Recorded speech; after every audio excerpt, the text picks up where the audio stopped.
During my son's wedding, when everyone was applauding the newlyweds, an unknown number rang. Stop this wedding! Immediately! I barely had time to step out onto the terrace. Who is this? Why? The voice on the other end was cold and confident. You need to know the truth about your son's bride. What he said shocked me. You won't believe what she wanted to do. Before we continue, please subscribe to the channel and write in the comments what time it is where you are now. I was reviewing quarterly inventory reports when Kevin burst through the showroom doors. The fluorescent lights caught something metallic in his hand, an engagement ring box. He held it up like a trophy. Dad, I did it. I asked Jessica to marry me last night. My coffee mug stopped halfway to my lips. 5 months. You've known her 5 months. When you know, you know. Isn't that what you always said about Mom? The comparison stung. I set the mug down carefully, buying myself 3 seconds to arrange my face into something resembling congratulations. Kevin's excitement filled the space between us. Flushed cheeks, restless energy, that grin I remembered from his childhood Christmas mornings. I wanted to feel happy for him. Instead, my business instincts activated like an alarm system. Let me meet her properly, I said. Dinner tonight? That evening, I arrived at the Italian place in the Pearl District before them. White tablecloths, soft lighting, prices that kept the restaurant half empty on weeknights. Through the window, I watched them approach. Jessica's hand rested in the crook of Kevin's elbow. She wore a dress that probably cost what most people spent on rent. Kevin made introductions. Jessica's handshake lasted a fraction too long, her grip deliberately firm. Her eyes assessed me the way I'd seen commercial buyers assess inventory, cataloging value, calculating worth. Ralph, Kevin tells me you built the business from scratch. How many locations now? 7? 8? 6 currently. We focus on quality over expansion. Smart, though with Portland's growth, seems like opportunity knocking. I ordered wine. Jessica steered every conversation topic toward business metrics. When I asked about her background, she deflected with practiced ease. Jessica, Kevin mentioned you're from Seattle originally. What brings you to Portland? Oh, you know how it is. Sometimes you need a fresh start, new city, new energy. Plus, the design scene here is incredible. Design scene. Your family still in Seattle? She touched Kevin's hand. Kevin, didn't you say the osso buco here is phenomenal? Should we order it? I watched her throughout the meal. When Kevin discussed emotions, she leaned toward him, all warmth and attention. When business topics arose, her posture straightened, her focus sharpened. Her fingers traced the edge of her wine glass during uncomfortable questions, a tell I catalogued for later. Kevin positioned himself between us whenever I probed too directly. His hand found her arm, reassuring, protective. He'd chosen his side already. Dessert arrived. Jessica laughed about something Kevin said, then turned that smile on me. With a family business this successful, your dad must have lawyers telling him to lock everything down tight. Prenup city, right? Kevin shifted uncomfortably. Jess, I'm teasing. We don't need that kind of thing. We trust each other completely. I said nothing. My silence expanded across the table like spilled wine. Kevin broke it. Dad, there's no rush, but... Son, there's no rush. You could wait. Get to know each other better? We are sure. Why can't you just be happy for me? Jessica touched his hand again. Your father's being protective. It's sweet, actually. The check came. I paid, made appropriate goodbyes, walked to my car in the parking structure. Inside, I sat with the engine off, hands gripping the steering wheel. Jessica's laugh echoed in my memory, warm, practiced, perfect. Too perfect. I pulled into my driveway and sat in the darkness, engine ticking as it cooled. Through 35 years of business, I'd learned to read people. The ones who asked too many questions about money while pretending they didn't care. The ones who deflected personal history while mining yours for details. The ones whose performances were just slightly too polished. I needed to know more. The question was how much time I had before Kevin made this permanent. The next 2 weeks crawled by with Jessica becoming a fixture in Kevin's apartment. I maintained my supportive father routine while cataloging every interaction, every comment that felt slightly off-key. The real test came on a Sunday morning when Kevin invited me to brunch. They arrived at my house together. Jessica surveyed the living room with an expression I recognized from customers evaluating furniture they considered beneath them. You know, Ralph, these pieces are a bit dated. When was this collection made? The 90s? Kevin jumped to defense. It's from our heritage line, classic design. Classic is one word for it. Maybe it's time for the company to embrace contemporary aesthetics. Younger buyers want different things. I poured coffee with deliberate calm. Our heritage line remains our best seller. To a specific demographic, sure. Her hand ran dismissively over the leather sofa arm. We moved to the dining table. Jessica picked at her food while discussing business strategy as if she'd already claimed ownership. Kevin's been telling me about the company structure. Seems like it could benefit from fresh eyes, modern management approaches. We've been successful for 35 years with our approach. 35 years is exactly my point. Markets evolve. After the wedding, maybe Kevin and I could review operations, suggest improvements. Kevin leaned forward enthusiastically. That's not a bad idea, Dad. Jessica has great business instincts. I'm sure she does. I waited until she excused herself to the restroom before speaking quietly. Kevin, I've been thinking. There's no rush on setting a date. Why not take some time? Enjoy being engaged. Here we go. I'm simply saying that knowing someone 5 months, 6 months by the time we get married, and you knew Mom for 4 months before you proposed. The comparison landed like a physical blow. Different circumstances. We were younger. So I'm too old to know my own mind now, Jessica returned, timing perfect. She stood behind Kevin's chair, silent, watching me with calculating eyes while my son fought her battle. You're never satisfied with my choices. Nothing I do is good enough. I set my coffee cup down carefully. That's not fair, Kevin. Mom would have liked Jessica. Mom would have been happy for me instead of finding problems with everything. The words hit exactly where he'd aimed them. Don't. Don't what? Don't point out that you've been impossible since she died? That you can't stand seeing me happy? Jessica's voice came soft, gentle. Kevin, maybe we should go. Your father needs time to think. Kevin stood abruptly. His chair scraped against hardwood, the sound sharp in the sudden tension. You know what, Dad? If you can't support this wedding, then maybe you shouldn't come. Kevin, I mean it. I'm done trying to get your approval. I'm a grown man making my own decisions. The door slammed. Through the window, I watched them walk to Kevin's car. Jessica glanced back once, her expression unreadable. I cleared the table mechanically. Plates into the dishwasher, cups rinsed, surface wiped clean. The mundane routine kept my hands busy while my mind cataloged the confrontation. Jessica had never raised her voice, never directly attacked me. She'd simply sat back and let Kevin weaponize his grief, his frustration, his love for his dead mother. That evening, I sat in my study as twilight deepened the shadows. My business Rolodex lay open on the desk, old school, but I'd never trusted purely digital records. I flipped through contacts accumulated over decades. Amanda Richardson, Private Investigations. A colleague had used her services during a partnership dispute 2 years ago. Thorough, discreet, fast. The only adjectives that mattered now. I pulled out my phone and typed, Need comprehensive background check. Urgent. Can we meet tomorrow? My thumb hovered over the send button. This crossed a line. Invaded privacy. Violated trust between father and son. I hit send. Whatever Jessica Turner was hiding, I would find it. My son's future depended on it. Amanda Richardson's office sat above a Korean restaurant in southeast Portland, the kind of place you'd never notice unless you knew to look. I climbed the narrow stairs the morning after my decision, the scent of kimchi and determination equally sharp. My message had reached her late the previous night. Her response came at 6 a.m. 10 o'clock, bring everything you know. She met me at the door. Former cop, my accountant had said. It showed in her posture, her direct gaze, the way she assessed me in 3 seconds flat. Your accountant said you needed discretion. What are we looking at? My son's engaged. 5 months of dating, now planning a wedding. Something feels wrong. She gestured to a chair across from her desk. Feelings aren't evidence. Give me facts. She asked too many questions about money. She answers none about herself. She knew details about my business before we met. Amanda made notes on a yellow legal pad. That's not romance. That's research.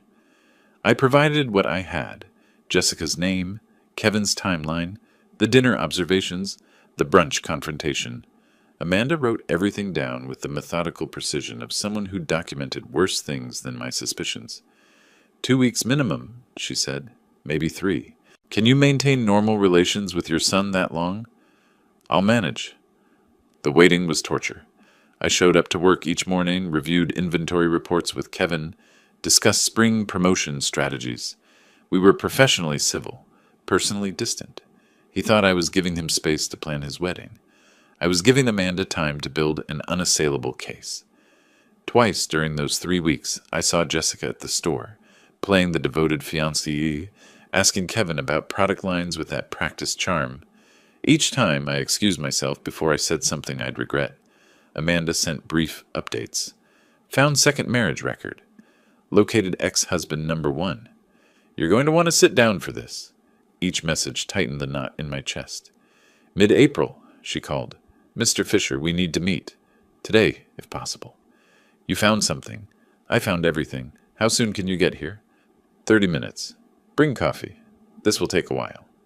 I made the drive in 25 minutes. Amanda had documents spread across her desk, like a card dealer revealing a losing hand. Jessica Turner isn't her original name. She was Jessica Morrison until 2019, then Jessica Turner Morrison, then back to Turner after divorce number 2. 2 divorces. 2 divorces, 2 wealthy husbands, 2 devastated men. Want to guess the pattern? Tell me. She walked me through it systematically. Mark Morrison, restaurant owner, Portland. Married 2018, divorced 2019. Brian Turner, tech entrepreneur, Seattle. Married 2020, divorced 2023. Both rapid engagements. Both rejected prenups. Because love means trust. Both marriages ending in accusations and lucrative settlements. Amanda read from a transcript. Quote from husband number 1. She said a prenup meant we didn't trust each other. 3 months after the wedding, she convinced me to add her to the restaurant's operating agreement. 6 months later, she filed for divorce, claiming emotional abuse. I lost the business in the settlement. My hands trembled slightly, holding the pages. And the second husband? Brian Turner. Same story, different industry. She walked away with $500,000 from his startup. He's been trying to rebuild for 3 years. How did she even find Kevin? Amanda slid a photograph across the desk. She didn't find him. She hunted him. The image showed Jessica outside our flagship store. The date stamp read, last November. 2 months before she'd randomly met Kevin at his regular coffee shop. She wasn't shopping. She was researching. She asked employees about the owner's family, about succession plans, about your son specifically. I leaned back in my chair, one hand covering my mouth. This was planned. From the beginning. 3 different employees confirmed she came in multiple times, asked questions, took photos. This wasn't chance. This was strategy. She handed me a manila folder thick with documents, marriage certificates, divorce decrees, testimony transcripts, surveillance reports, employee statements. The pattern was undeniable to anyone willing to see it. Is any of this provable in court? The marriages and divorces are public record. The pattern is obvious to anyone looking, but proving intent before marriage, that's harder. What would you do if this was your son? Amanda met my eyes. I'd show him everything, and I'd pray he had the sense to listen. I drove back to my store, gripping the steering wheel, the folder on the passenger seat like a loaded weapon. In my office, I locked it in the safe, the combination dial clicking with finality. 2 days I kept that folder locked away, planning my approach like a chess game where my son's future was the prize. I needed the right moment, the right setting, the right words. Tuesday evening, I texted Kevin. Need to discuss some business matters. My office after closing. His response came quickly. Fine. 7 p.m. He thought we were finally moving past our argument. He thought wrong. I pulled the folder from the safe and placed it on my desk. Manila edges aligned with the calendar blotter. Everything about this meeting would be precise, controlled, strategic. At 6:55, I heard his footsteps in the hallway. Kevin's footsteps echoed in the empty hallway at 6:58. I'd sent everyone home an hour early, told them I had paperwork to finish. The truth sat in the manila folder on my desk, too heavy for witnesses. He knocked twice, then entered without waiting for my response. The confidence in that gesture reminded me he'd grown up in these offices, back when his mother brought him here after school. You said you wanted to discuss business? I closed the door behind him. The deadbolt clicked. Sit down, son. This is important. He settled into the chair across from me, casual. If this is about the summer inventory order, it's about Jessica. His posture changed instantly. Dad, not this again. I opened the folder with controlled care, like diffusing a bomb. I need you to look at something. Just look. Then we'll talk. What is this? Marriage certificate. Jessica Turner to Mark Morrison, Portland, 2018. He leaned forward reading. She told me about Mark. That marriage was a mistake. And Brian Turner, Seattle, 2020. Divorced, 2023. She told you about him too? Silence. Okay, so she was married twice. People have pasts. You're judging her for failed relationships? I'm not judging the marriages. I'm showing you the pattern. What pattern? I spread more documents across the desk. Both wealthy men. Both rapid engagements. Both refused prenups. Both devastating divorces where she walked away with significant money. Both businesses damaged. Kevin pushed the papers back toward me. Those men probably deserved what they got. I pulled out testimony transcripts. Mark Morrison states, she convinced me adding her to the business was about partnership. 6 months after the wedding, she filed for divorce and took half the restaurant. Does that sound familiar? His face flushed. You hired someone to investigate Jessica? I hired someone to protect you. No, you hired someone to prove you right. To prove I'm too stupid to choose my own life. I slid the surveillance photograph across the desk. This is our store. Last November. 2 months before she randomly met you at that coffee shop. He barely glanced at it. So what? She shopped here. We sell furniture. She wasn't shopping. She was researching. She asked employees about the owner's family, about succession plans, about you. You're making up stories to fit your narrative. 3 different employees confirmed it. It's in the report. Kevin stood abruptly, his chair rolling backward. You can't control me anymore. I'm not a child. I remained seated, trying to project calm. I'm trying to save you from making a terrible mistake. No, you're trying to control my life because you can't control your own. You've been impossible since Mom died. Don't. Do not bring your mother into this. Why not? It's the truth. You can't stand seeing me happy because you're miserable. The words hit like physical blows. I kept my voice level. Your mother would have seen through Jessica in 5 minutes. You don't get to speak for her. You don't get to use her as ammunition. I'm using facts as ammunition. Look at the evidence. I'm looking at a father who's become a stranger, someone who'd rather destroy my happiness than admit he might be wrong. He grabbed his jacket from the chair back, movements jerky with anger. I stood, desperate to reach him before he left. Kevin, please, just postpone the wedding.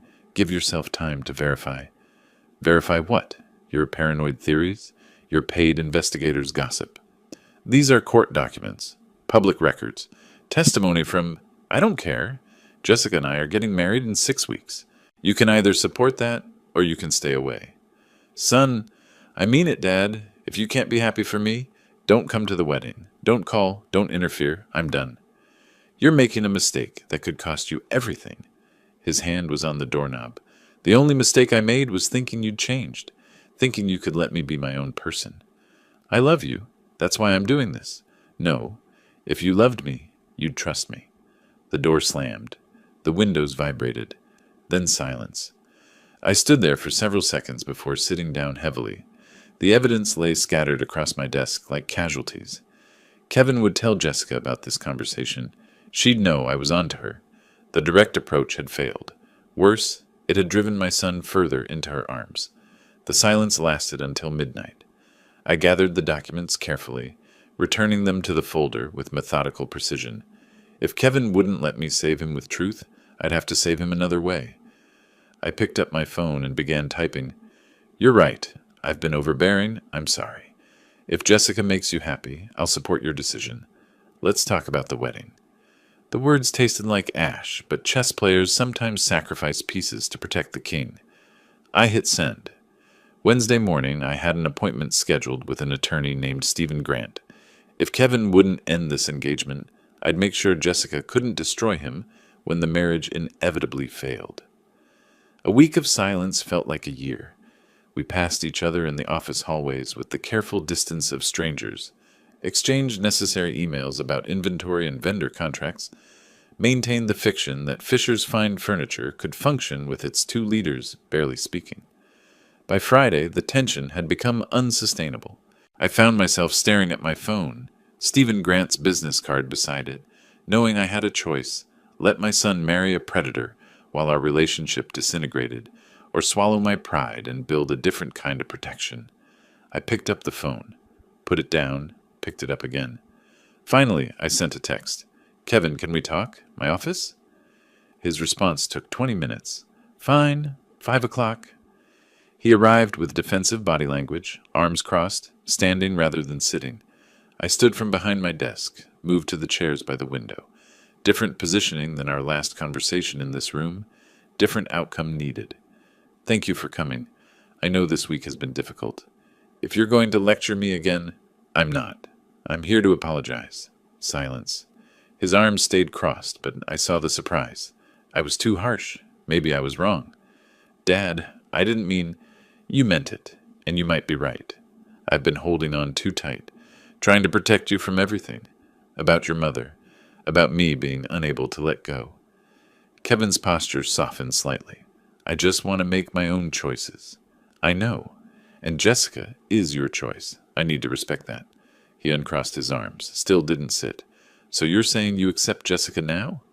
"I'm saying everyone deserves a second chance, including me, to get to know her properly, without suspicion clouding everything." "That's all I've been asking for." "I want to be at your wedding, son. You're the most important person in my life. I won't let my fears cost me our relationship." He sat then. His eyes were wet. "That means everything to me." I let the moment breathe, then shifted gears carefully. "There is one thing I need to ask. It's not about trust. It's about business practice." Tension crept back into his shoulders. "What?" "A prenuptial agreement. Standard protection for family businesses. My attorney has been advising it for years, regardless of who you married. Jessica isn't after our money. Then she'll understand it's just paperwork. Protection that benefits both of you. If your marriage is strong, and I'm sure it will be, you'll never need it." Kevin studied my face. I kept it open, honest, reasonable. "You're really okay with this wedding?" "I'm okay with your happiness. If Jessica makes you happy, that's what matters." "Then I'll talk to her about the prenup. But I'm sure she'll agree. She's reasonable about business matters." "I'm sure she is. When's the date?" "Early June. 3 weeks from now. We wanted something simple but elegant. I'll be there, front row." We shook hands. Formal, but connection reestablished. After he left, I exhaled deeply, removed the mask, felt my face harden with determination. I opened my laptop and typed an email to Stephen Grant. He agreed to the prenup conversation. Draft the strongest contract Oregon law allows. 2 days later, Kevin called, excited. Jessica agreed to the prenup.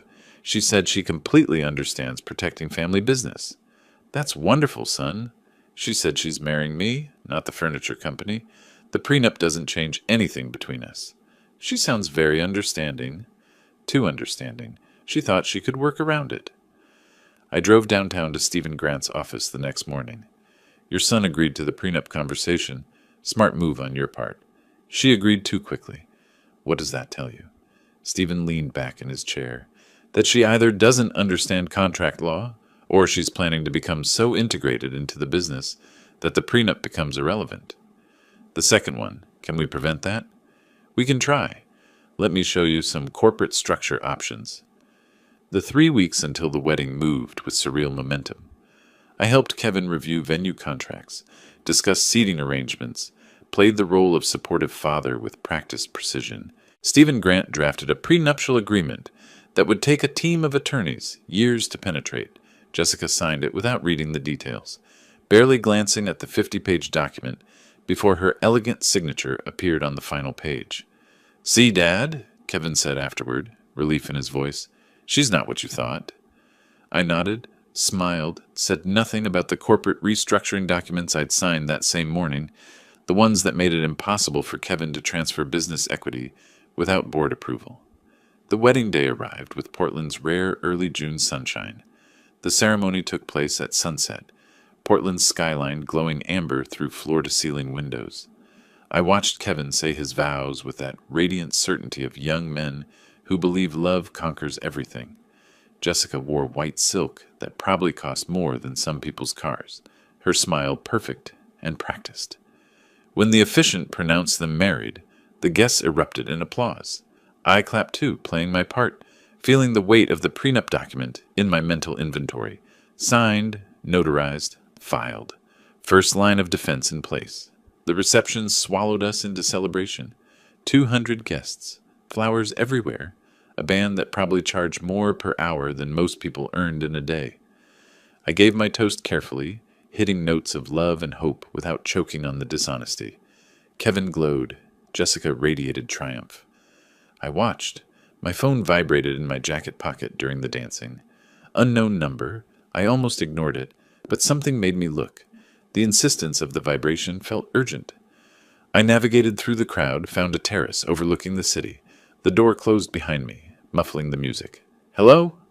Mr. Fisher? Ralph Fisher? Yes. Who is this? My name is Brian Morgan. You don't know me, but I was married to Jessica Turner 3 years ago. Every muscle in my body tensed. I know who you are.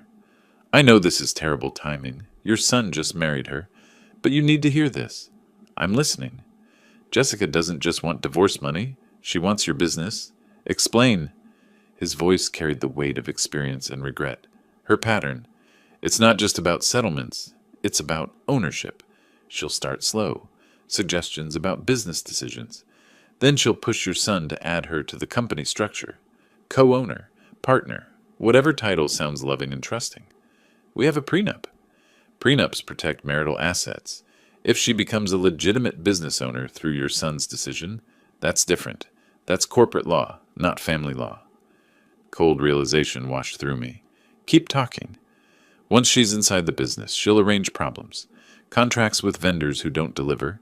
Deals that look good but drain cash. She'll have people, partners, consultants, who help manufacture financial trouble. To what end?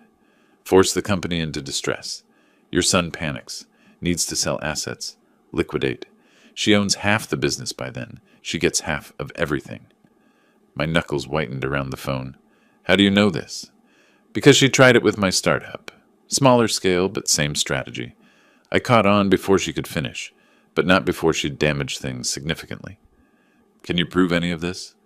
I have emails where she discussed strategy with someone. I don't know who, but the conversations are clear. Recorded phone calls.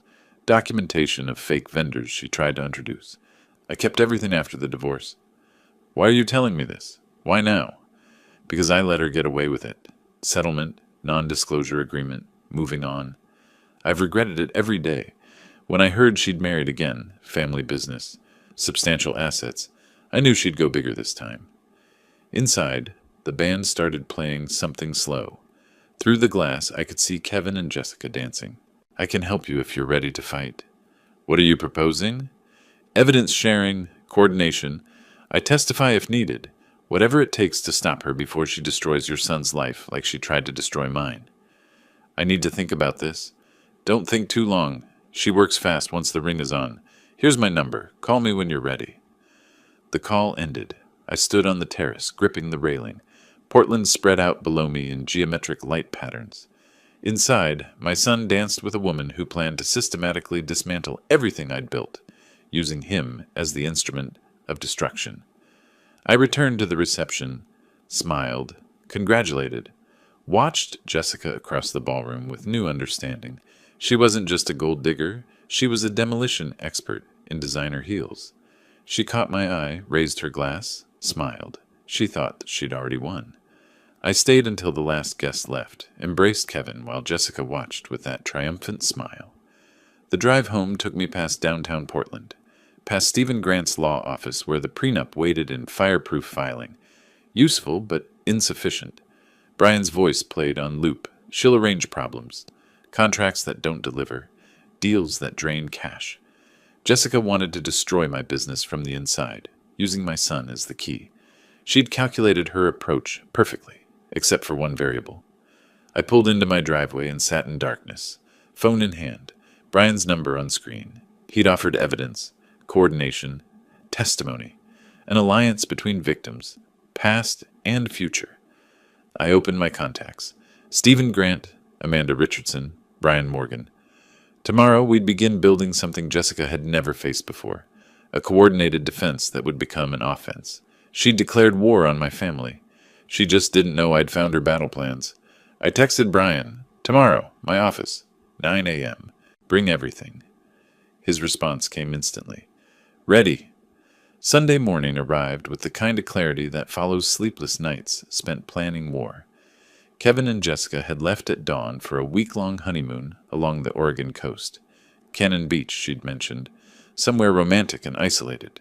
Perfect. I needed them gone while I assembled my team. At 9 a.m. sharp, I unlocked my office door to find Brian Morgan already waiting in the parking lot, a leather messenger bag slung over his shoulder like ammunition. "You made good time. I've been carrying these files for 3 years, waiting for a reason to use them. This is that reason." "Show me everything." He opened the bag. Documents spilled across my desk. Emails printed and highlighted. Text messages. Annotated timelines. I picked up the first page and began reading Jessica's own words. "Once he adds me to the LLC, we can start introducing the contractors. 3 months of bleeding cash. Then suggests selling the flagship location." I looked up at Brian. She wrote this to someone. Her friend Danielle, I think. I never got a last name, but they discussed tactics openly. "This is premeditated fraud." "Yes, but proving it before she acts is the challenge. This evidence shows intent, not execution. Intent is enough if we're prepared when she makes her move." Brian played an audio recording on his phone, Jessica's voice discussing consultant networks, timing strategies, asset liquidation targets. My hands shook slightly as I took notes. "I need Mark Walter's number." "Your first husband?" "Yes. If the pattern's real, he'll confirm it." 20 minutes later, I had Mark on the phone. "Mr. Walters, my name is Ralph Fisher. Brian Morgan gave me your number. My son just married Jessica." A heavy sigh came through the line. "I'm sorry to hear that. I need to know what happened with your restaurant. How much time do you have? Because the answer is everything. She happened to everything." He told me his story. 6 months after the wedding, she'd convinced him to add her as co-owner. Partners in life, partners in business. Within a year, mysterious consultants had recommended disastrous expansions. Suppliers delivered inferior product at premium prices. The business hemorrhaged money. She filed for divorce, claimed half, forced him to sell. "Do you have documentation?" "Business records, divorce decree, consultant contracts, all of it. If you're building a case, I'll help." After lunch, I drove downtown to Stephen Grant's office. Brian met me there. We spread everything across Stephen's conference table. 3 men representing 3 chapters in Jessica Turner's predatory career, united by determination that there would be no 4th victim. The prenup protects marital assets, but if Kevin voluntarily makes her a business owner, we're in different legal territory. Can we prevent him from doing that? We can restructure the company so he can't act unilaterally, require board approval for any equity transfers or ownership changes. Do it, today, if possible. Already drafted. You'll need to sign and we'll file with the state immediately. I looked at the documents. Kevin will ask why the sudden corporate changes. Standard business practice. Growing companies formalize governance structures. You can present it as preparing for future expansion. Brian leaned forward. He won't question it until Jessica tells him to. By then it'll be too late. The structure will be locked. Stephen pulled out another file. "If she tries this, if she gets caught attempting fraud, can we end the marriage?" "Oregon allows annulment for fraudulent inducement. If we can prove she married Kevin with intent to defraud the family business, yes. But the evidence standard is high. What do we need? Documentation of her pattern, proof she researched the business before meeting Kevin, evidence of deliberate deception. We're building that file now. They return from the honeymoon in 6 days." Stephen nodded. "Corporate restructuring will be complete by Tuesday. That gives you 4 days to implement the monitoring system." "Monitoring system?" "You need eyes on every business decision Kevin makes, every suggestion Jessica plants. Documentation, witnesses, contemporary records." "I'm spying on my own son." Brian's voice came quiet but firm. "You're protecting him from a predator. There's a difference." The corporate documents filed Tuesday morning. By Wednesday, board governance structures were official state record. Thursday, I met with my 3 board partners, trusted colleagues who'd helped build Fisher's Fine Furniture over decades, and briefed them on the threat. They understood immediately. By Friday afternoon, when Kevin and Jessica returned from Cannon Beach with sun-flushed faces and honeymoon stories, the fortress was complete. Kevin noticed nothing different. The business operated normally, I played the supportive father, and Jessica began to relax into what she thought was victory.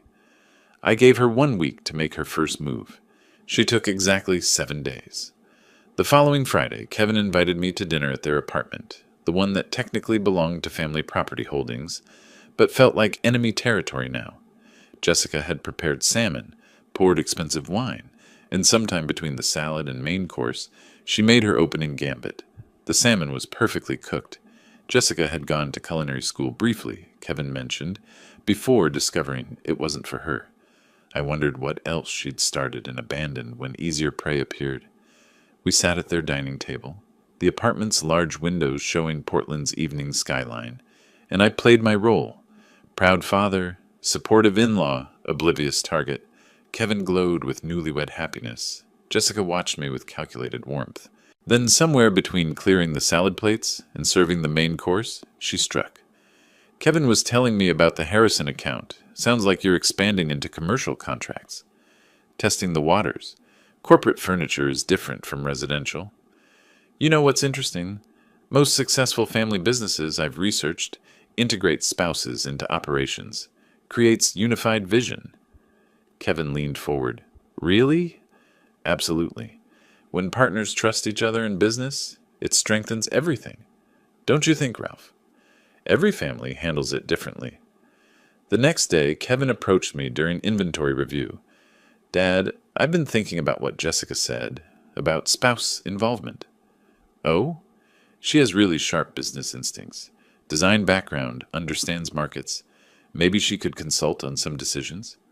That's a significant step. How were you thinking it would work? Maybe add her to ownership structure? Not a full partnership initially, but enough to make her feel included. Company governance requires board approval for ownership changes. We should discuss it at the next meeting. Tuesday morning, the board met in our conference room. My 3 partners sat along the sides, trusted friends who understood exactly what was happening. Kevin presented his proposal at the opposite end of the table. I'm proposing we bring Jessica into the company in an advisory or ownership capacity.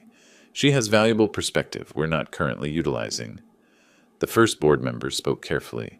Kevin, we appreciate the suggestion, but our bylaws are clear about spouse involvement. What do you mean? We have governance policies specifically addressing family additions to ownership, prevents conflicts, maintains clear liability structures. I kept my voice neutral. It's standard practice for established family businesses. Another partner added weight. I've reviewed similar structures at companies our size. Spouse involvement in ownership creates significant complications. Tax implications, liability exposure, succession planning issues. But other families do it. Jessica mentioned, some do. Our policy doesn't permit it. The vote is no. Kevin turned to me, confused. You could override this. I established the board structure to make better decisions than one person. I won't undermine it now. After the meeting, Kevin's disappointment showed clearly. I don't understand. Why have these rules suddenly appeared? They've always existed. As the company grew, we formalized governance. It happened last month. Convenient timing. Kevin, the board's protecting all of us, you included. Business decisions should be business decisions, not emotional ones. Jessica's going to be upset. She was excited about contributing. If she loves you, she'll understand. That evening, during a casual visit to their apartment, I accidentally left a manila folder on the kitchen counter. Financial reports showing rising costs, supply chain pressures, shrinking margins, all carefully fabricated to suggest trouble without triggering alarm. Tuesday evening, Kevin called. Dad, I found some financial reports at my place. Did you leave them? Oh, those. Yes, must have pulled them out when I stopped by. Sorry. These numbers look concerning. Rising costs, margin pressures. Are we in trouble? Nothing alarming. Normal business fluctuations. We're adjusting. Jessica saw them. She's worried the company might not be as stable as she thought. Internal satisfaction flooded through me. Tell her not to worry. We've weathered worse. Over the next 2 weeks, Jessica's suggestions became demands. Kevin reported each one faithfully: sell the smaller stores, liquidate inventory, reduce staffing, consider selling the business entirely. Her panic leaked through every proposal. She'd calculated her scheme based on Fisher's fine furniture being worth $8 million minimum. Now she thought it might be worth half that, and her percentage of half was barely worth the effort.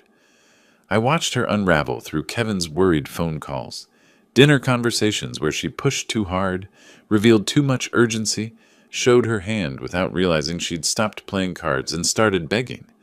The fake financial report did exactly what I'd intended: forced her to accelerate her timeline, abandon subtlety, prove Brian's warnings accurate through her own desperate actions. Wednesday afternoon, Kevin called from his apartment. His voice carried strain I hadn't heard since his mother's funeral.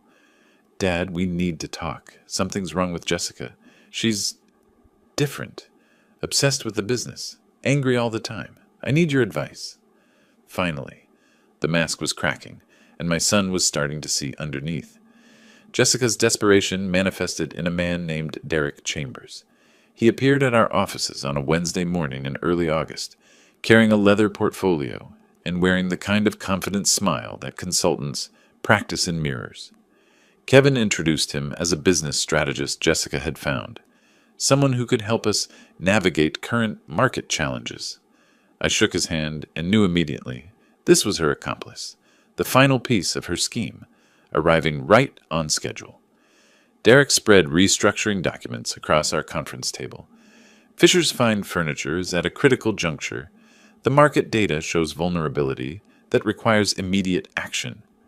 What kind of action? Kevin leaned forward, worried. Restructured ownership. Bring in strategic partners, or in this case, family partners, to share risk and decision-making. You're suggesting Kevin take majority control? Kevin and Jessica as co-managing partners. You'd retain ownership stake, but operational control would transfer. I watched my son's face. He was buying it. That's quite a shift. After Derek left, Kevin approached me. "Dad, he makes good points. Maybe we need fresh thinking. You've known him 3 days and you're considering restructuring a 35-year company. Jessica vetted him. He's worked with other family businesses. I'm sure he has." Kevin scheduled signing for Friday afternoon. I had 48 hours. Thursday evening, I invited him to my office. Stephen Grant waited with me, evidence folders stacked on my desk like ammunition. "Thanks for coming, Kevin. I know you're scheduled to sign Derek's proposal tomorrow." "That's the plan. Unless you see problems with the structure." "I see several problems. Stephen's here to help me explain them." Kevin noticed the attorney, his expression shifting. "This feels formal." Stephen's voice came quiet but firm. "It needs to be. What we're about to show you requires legal context." I opened the first folder. Surveillance photos of Jessica outside our store, dated November, 4 months before she'd randomly met Kevin. "What is this?" "Your wife researching our business before your chance meeting." "We've been through this?" "No. This time you'll listen, because this time I have proof you can't dismiss." For the next hour, I showed him everything: Brian's emails, Mark's testimony, Amanda's investigation, Jessica's own words in recorded conversations discussing timeline, Derek's role, exit strategy. Stephen read from one email. Quote, "Once the consultant presents restructuring, Kevin will convince his father. 3 months after, we start the vendor problems. 6 months, liquidation discussions." Dated 2 weeks ago. Who did she send that to? Unknown recipient. But the intent is clear. This could be fake. It's not. Brian Morgan provided it. Her second ex-husband. The man she did this to before you. I played the recording. Jessica's voice filled the office, discussing Derek's role, Ralph being voted out, the perfection of using Kevin as the instrument of his father's destruction. Kevin's hands trembled holding the pages, his face drained of color. "When was this recorded?" 10 days ago. "Derek Chambers isn't a consultant," I said quietly. "He's Jessica's partner. They've worked together before." "You're saying she planted him?" Stephen answered. "Mark Morrison, her first husband, had a consultant recommend expansion that bankrupted his restaurant. Same methodology. This can't be real. She loves me. She loves what you represent, access to this company. That's all she ever wanted. Kevin left my office at 10 p.m., evidence folders under his arm. I didn't hear from him until midnight, when he called from his empty apartment. She's gone, he said, voice hollow. Everything was a lie. Every word, every touch, every promise. I wanted to say I'd warned him. Instead, I said, "Come home, son. We'll deal with this together." Friday morning, Stephen Grant filed for marriage annulment in Multnomah County Court, citing fraudulent inducement with 40 pages of evidence attached. Jessica's attorney called by noon trying to negotiate. Stephen's response was 2 words: no settlement. This wasn't about money anymore. It was about justice, accountability, and ensuring Jessica Turner couldn't destroy another family. The legal war had begun, but this time we held every weapon, and she had nothing but the lies that had finally caught up with her. The courtroom proceedings moved with the grinding efficiency of justice, delayed but inevitable. Jessica's attorney tried every angle: dispute the prenup's validity, claim emotional distress, argue that Kevin had pursued her. Stephen Grant countered with documents, recordings, witness testimony, and the damning pattern of 2 previous identical marriages. 3 weeks after Jessica's midnight departure, Judge Patricia Morrison reviewed our annulment petition with the thorough attention it deserved. Brian Morgan took the stand, recounting his experience. It followed a pattern I now recognize: rapid courtship, refusal of prenup in name of trust, integration into my business, then systematic sabotage disguised as help. Stephen leaned forward. The same pattern you've observed in Mr. Fisher's case? Identical. Down to the business consultant she introduced. It's not coincidence. It's methodology. Judge Morrison studied the evidence for what felt like hours. When she spoke, her voice carried disapproval sharp enough to cut. This court has reviewed extensive evidence of fraudulent inducement. The respondent entered this marriage with documented intent to deceive and defraud. The pattern established by previous marriages, the premeditated research of the petitioner's family, and the respondent's own recorded words establish clear grounds for annulment. The gavel struck. Marriage is declared void ab initio. The respondent receives no marital assets. Case closed. Jessica's attorney made one final attempt at negotiation. My client is willing to drop her counterclaims in exchange for a modest settlement. $50,000 would resolve everything quietly. Stephen didn't hesitate. Your client committed fraud. She gets nothing. If she continues fighting, we'll pursue criminal charges for conspiracy to commit fraud. Victory felt less satisfying than I'd expected. Kevin hadn't attended the proceedings, too painful to witness. He spent those weeks in therapy, processing betrayal that cut deeper than any of us could fully understand. One afternoon in the therapist's office, she asked him what he needed from me. I need him not to say he was right. I need him to let me feel stupid without confirming it. You're not stupid, I said. You're human. She was professional. This is what she does. I should have listened to you. I should have found a way to reach you better. We both made mistakes. Recovery wasn't linear. Some days Kevin barely functioned. Other days he threw himself into work with intensity that worried me. But gradually something shifted. He began seeing the business differently, not as obligation or inheritance, but as something worth understanding, worth building, worth protecting. Late one evening I found him at his desk, surrounded by expansion proposals. You've been here until midnight 3 nights this week. You don't have to punish yourself with work. I'm not punishing myself. I'm finally understanding what you've been building. The customers, the craft, the relationships. It matters. You're seeing the business differently now. I'm seeing everything differently now, including how much I took for granted. September arrived with Kevin proposing something ambitious. A new flagship store in downtown Portland's Pearl District. Prime location. Expensive.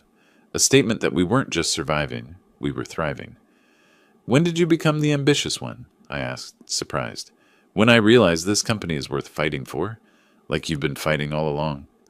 The grand opening drew 200 guests. Kevin gave a speech about family, resilience, and the values I'd instilled in every piece we created. Watching him, confident, purposeful, genuinely engaged, I felt something more powerful than vindication. Later, as guests departed and we stood alone in the empty showroom, he turned to me. "Thank you for not giving up on me even when I gave up on myself. You're my son. I'll never give up on you." Portland's lights reflected off the new store's windows like promises. Kevin moved through his life now with ease earned through pain, the bearing of someone who'd been tested and survived. I'd set out to protect my business from a predator, but watching Kevin now, I realized I'd done something more important. I'd protected his future, his ability to trust himself again, his potential to become the man he was meant to be. Jessica had tried to make him a victim. Instead, she'd inadvertently made him stronger. The revenge wasn't destroying her legally, though that was satisfying. The revenge was this: Kevin standing here, successful, recovered, better than before. She'd failed completely, and we'd won everything that mattered. "She almost won," Kevin said quietly, looking around the showroom we'd built together, "but she didn't." I looked at my son, older now, wiser, carrying scars that had become strength. "No," I agreed, "she didn't come close." Because winning wasn't about the money she didn't get or the annulment we secured. Winning was Kevin standing here, whole and purposeful, building a future she'd tried to steal. That was justice. That was revenge. That was love. If you like this story, please like this video, subscribe to the channel, and share your impressions of this story in the comments. To listen to the next story, click on the box on the left. Thank you for watching.